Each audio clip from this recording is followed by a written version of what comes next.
कारण तो उनका पता भी ना पा सका।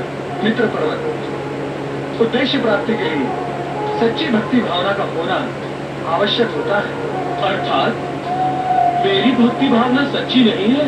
होती तो तुम सफल अवश्य हो जाते। तुमने नारद के बाहरी रूप रंग को तो धारण कर लिया, वो भी अपने तन पर, किंतु तुम वो नहीं धारण कर पाए अपने मन में जो नारद क्षण क्षण पल पल धारण किए घूमता रहता है, फिरता रहता है।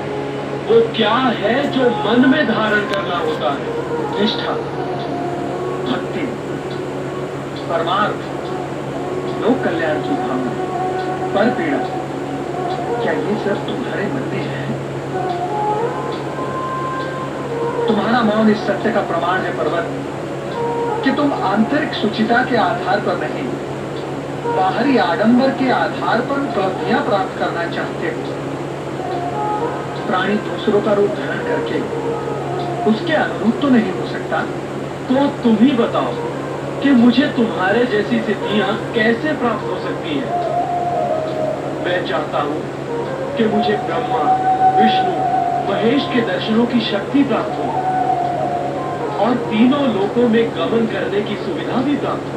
मित्र पर्वत, मैंने तुम्हें अभी भी बताया कि इसके लिए मन में श्रद्धा, निष्ठा, भक्ति जागृत करनी होगी, मन में दर्शन की इच्छा जगानी होगी। मैं समझ गया, ये सब तुम्हारे लिए संभव ही नहीं। फिर भी तुम मेरे बाल सखा और पवित्र तो हो ही। भांजा भी हूँ। हाँ, मानता हूँ।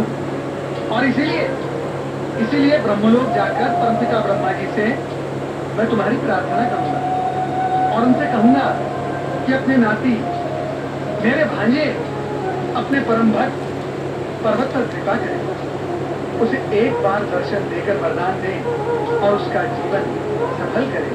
नारायण नारायण। देवी तुरंत अदृश्य हो जाए। इस समय नारद से मिलना उचित नहीं है।